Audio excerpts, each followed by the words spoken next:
Corsair's first foray into the 60% mechanical keyboard market, well, I don't think it's gone quite as smoothly as they'd hoped. Don't get me wrong, it's still a reasonable layout and it's nice enough, but there are definitely some things that I'd like to see improved before I could happily recommend it, let alone use one myself. What do I mean? Well, let's take a look and I'll explain, well, exactly what I think is wrong, what's right, and all that good stuff. Of course, as always, if you haven't already, consider subscribing for more videos like this one every Monday, Wednesday, and Friday. I should start off this review by saying that I'm not a mechanical keyboard nerd. I don't often frequent the r/mechanical keyboard subreddits. I haven't tried every keyboard or key switch under the sun, and many of you will probably think I'm a heathen because I use a full-size, actually 5-year-old Cherry MX Brown keyboard as my main daily driver, so take that how you will. I'm also not the biggest fan of the 60% layout in general. It's a sort of step backwards for me in productivity, but either way, that's my personal biases that you will know going into this review, so let's take a look. First, for those of you who don't know, a 60% keyboard is one that's not only missing the number pad, but also the function keys, F1 through F12,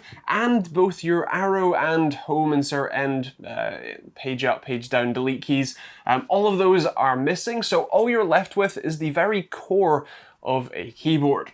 What you have is, at least in my case, a standard ISO layout, although you can get it in whatever layout you fancy as well, and it's pretty much exactly as you'd expect. You still have all of the usual Control, Alt, Windows keys, you have an FN key, as many of the newer mechanical keyboards do, but more importantly, this keyboard does allow you to use a lot of those missing functions by pressing FN, and then whatever associated key has the secondary function you're looking for. Those secondary functions are printed what's called ninja printing. It's on the front face of the keyboard.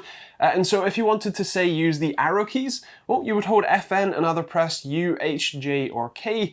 If you want to use one of the function keys, then you press FN and any one of the numbers corresponding to whichever FN you want. And if you want delete, then you press FN and backspace. On the whole, the layout that Corsair has gone with here is pretty much, like I said, a standard ISO layout, just with the very core of the keyboard, and so I'm pretty happy with it. There really isn't too much wrong. In terms of the secondary functions, again, they've done a reasonable job here. The arrow keys aren't perfectly lined up, and the fact that you have to hold FN to use them might get annoying if that's for prolonged use, but you do have a lot of extra functions, including media key functionality and even some mouse key functionality over on the left-hand side. Not quite sure there, but either way, you have a lot of options. One of the things that I don't like about the K60 Mini though is its sound. Not only do the key switches or the keys themselves have a really cheap, sort of tacky clack to them, but they also ping like nobody's business. Seriously, the very first thing that I noticed when I started typing on this keyboard was that ringing noise, and when I gave it to my partner to try out, she said the very same thing. Every single key, no matter how lightly or hammer typing you press it, you will notice a ringing noise. Have a listen to me typing on it and you'll hear what I mean.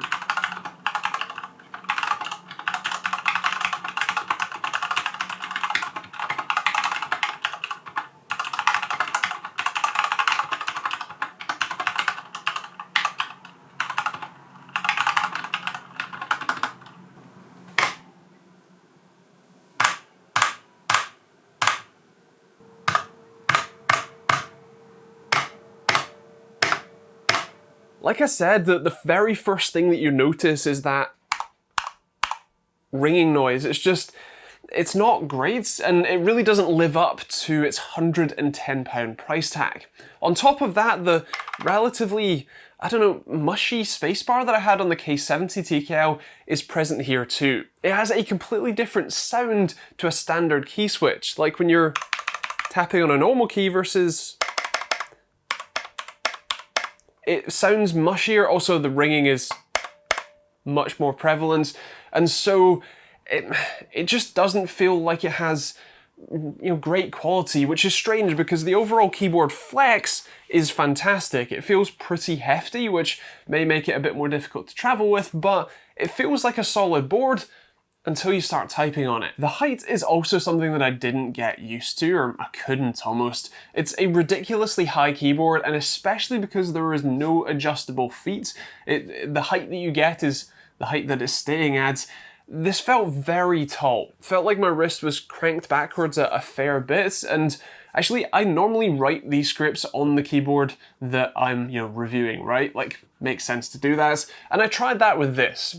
But the thing is, after just a couple of paragraphs of writing, my wrists got fatigued to the point where I had to stop and do stretches and then switch back to my normal keyboard with my normal wrist rest before I could continue. I should make it clear, I do have arthritis in every joint in my body, and wrists are a joint in my body, and so I'm more susceptible to pain quicker.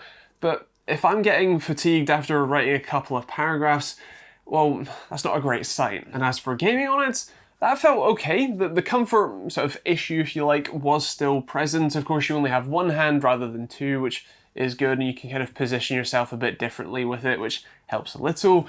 But overall, if you can get past the comfort elements, or if that's not a problem for you, then it was fine. It's sort of the new brand of Cherry MX Red switches, which already, I'm already not a fan of linear switches in general, but these ones in particular just haven't felt quite as nice, quite as smooth, and almost feel a touch mushy almost. It's kind of hard to describe, but for me, it's fine. I think if you had one of these and it's comfortable for you, you wouldn't have a bad time using it. And of course the layout is pretty standard, so there isn't much trouble there. One thing that's a bit of a disappointment in the gaming realm is the same effectively misleading marketing that Corsair are using on this as they are on the K70 TKL, which, since I've mentioned it so many times, I'll leave that in the cards above for you to check out. But basically, Corsair lists this as an 8000 Hz polling rate keyboard. And technically, it is. You can set it to run at 8000 Hz in their IQ software. In practice though, the controller only scans the keys at 4000 Hz, meaning the keyboard is running at 4000 Hz, but it's reporting twice per cycle. It doesn't matter, 8000 Hz is already something that I wouldn't generally care about on a keyboard. And the fact that they're using Cherry MX Red switches instead of optical ones means you still have to debounce these keys, and so it's not going to register any faster than if it's running at 1000 Hz anyway.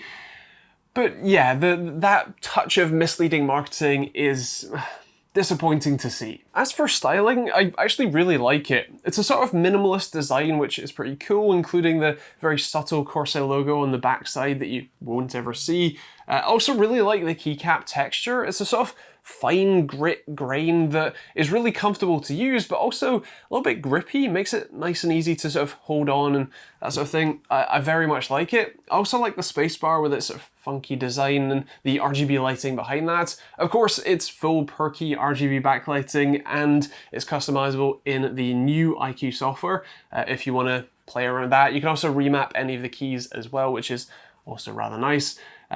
But for me personally, I'd probably end up setting it to white and leaving it there. That's my style. All in all, I can't say that I'm a massive fan of the K60 Mini. Its relatively high price tag means that you can literally buy 3 or 4 sort of non-name brand 60% keyboards from Amazon for the price of one of these. And there's a good chance that those will be potentially less clacky and less pingy, and potentially a more comfortable experience, at least for me anyway.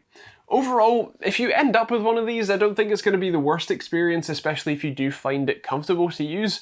You might want to use headphones, to drown out the noise, but if you're someone who prides themselves in having a really nice, very fancy keyboard, then I'm not sure that this one is probably going to be for you. As you can expect by the fact that I use a full-size keyboard, even if I did like this, it still probably wouldn't make its way onto my desk anyway.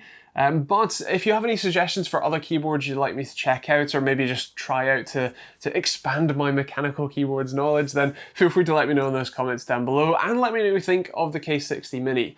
Otherwise, that is pretty much it for this video. If you want to check out the K60 Mini and see pricing when and where you watch this, I'll leave a link to that in the description down below. That's an Amazon affiliate link that will take you to a local Amazon store where you can see all that good stuff. As always, there are plenty of other links in the description you can check out too, from merch to hoodies or t-shirts like this one, or a load of other cool designs. There's Patreon for access to our Moneyman Discord chat, and of course, you support me directly too.